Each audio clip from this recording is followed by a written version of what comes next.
Saludándole en el amor del Señor, deseando ricas y abundantes bendiciones del cielo hacia sus vidas. Ha llegado la hora de compartir el devocional, el pancito diario de vida que tanto bien hace a nuestras almas. Hoy corresponde nuestra sección ¿Sabías que? Y en este ¿sabías que creo que va a ser bastante breve, pero bien preciso,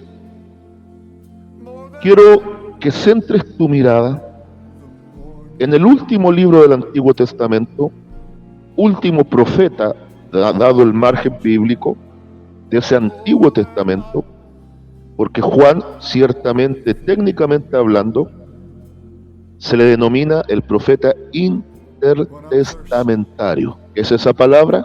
El profeta que está entre los dos testamentos, el profeta con el cual prácticamente cierra todo lo que es el perfil profético del Antiguo Testamento, y el profeta que perfila la forma en la cual ahora se iba a trabajar el don de profecía en el contexto de la iglesia.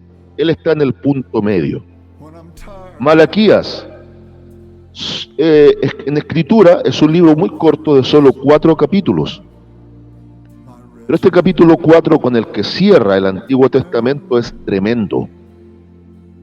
Prácticamente el Señor a través de Malaquías nos hace una radiografía y un escáner en profundidad, pero muy breve, de lo que iba a ser la venida de su Hijo y la obra de su Hijo. Hablando del advenimiento del día de Jehová. Ahora, esta palabra del día de Jehová es muy amplia en teología. No solo involucra la primera venida de Cristo, involucra la segunda venida. En algunos aspectos indica el día de la ira, donde Él desatará los juicios en el tiempo tribulacionista.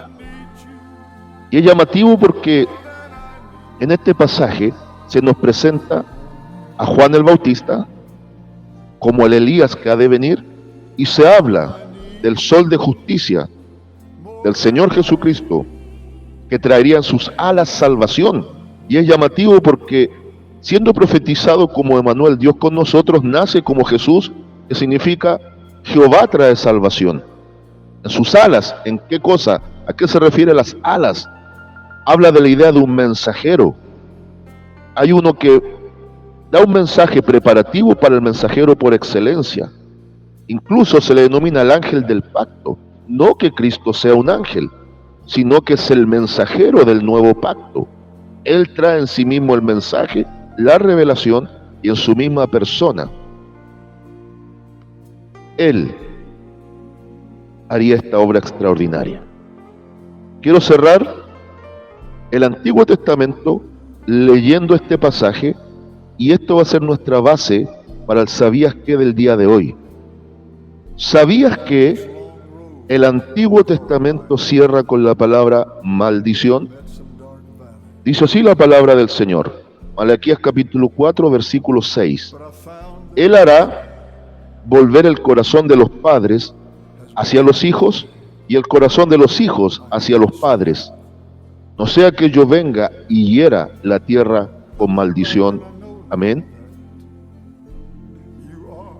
Para mí, no sé para usted, esta palabrita maldición con la que cierra el Antiguo Testamento es una palabra preocupante, es una palabra tétrica, es una palabra de desesperanza, es una palabra potente que tiene que llevarnos a una profunda reflexión. Es una palabra angustiosa, es una palabra penetrante, es una palabra cortante, es una palabra paralizante.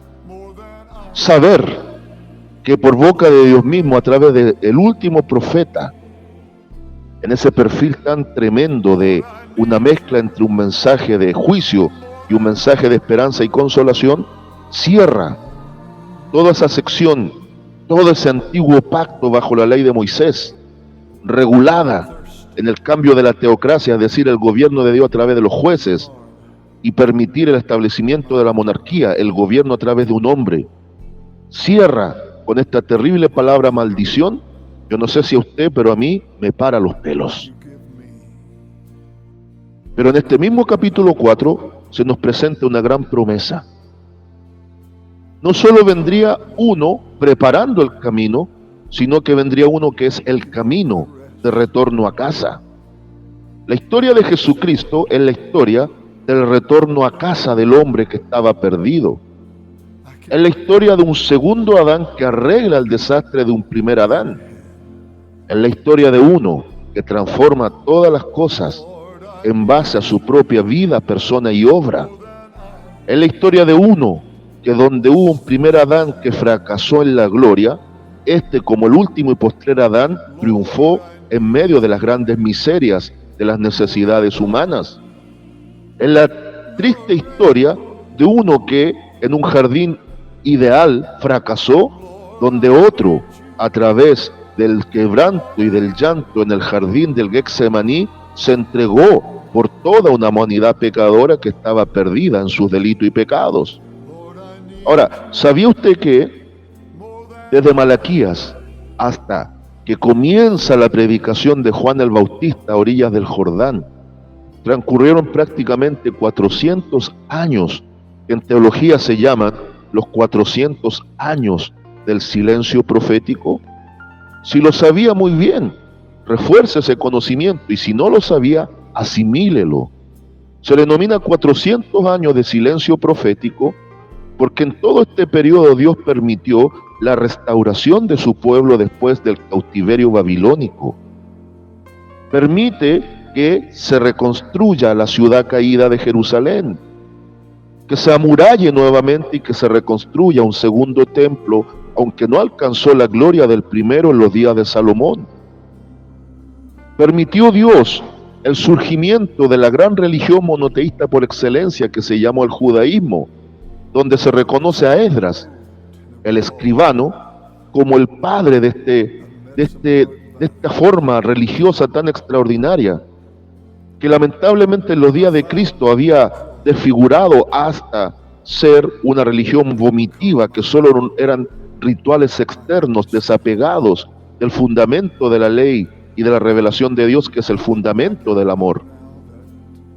Y en ese escenario de 400 años de silencio profético, donde había una sentencia de juicio de maldición, se pronunciaba una palabra de esperanza de que vendría uno como el ángel del pacto, en el cual en sus propias alas traería salvación. Y es ahí donde el nombre Jesucristo de Nazaret, o sencillamente Jesús, cobra un sentido extraordinario. Porque el nombre Jesús significa Jehová trae salvación. Entonces, entendemos que cierra el Antiguo Testamento. Y hasta antes de la predicación del Bautista, aunque hubo un silencio de profetas, porque Dios ya no levantó más profetas, solo hasta Juan, pareciera que no ocurrió nada. Dios preparó todo un tiempo y permitió todo un tiempo de transiciones de imperio. Permitir que después del imperio persa, que fue el imperio usado por Dios para el retorno del cautiverio babilónico, se levantase el imperio griego, que fue el que plasmó la gran cultura que hasta los días de hoy se extiende, y no digo gran por el nivel de importancia o por algo que fuera sublime, no, sino por lo potente que fue ese imperio y el legado cultural que dejó. Y permitir, como 150 años antes, que Roma comenzase a cobrar y tomar protagonismo, a llegar a ser el imperio, en los cuales comienza, después de 400 años de silencio, nuevamente Dios a hablar por boca del Bautista, diciendo y confirmando lo que un día dijo aproximadamente 750 años antes por boca de Isaías, que era una voz que clamaba en el desierto, que era tiempo de preparar el camino, de enderezar las sendas, de rellenar los valles, de rebajar los collados, de alisar lo áspero, de preparar todo para la venida de ese rey que nacería como un capullo de amor, como un niño nacido en Belén de Judea, criado en Nazaret, que tenía un ministerio en sí mismo, en su propia naturaleza, persona y obra extraordinario, donde la palabra terrible, condenatoria de maldición, sería cambiada por una extraordinaria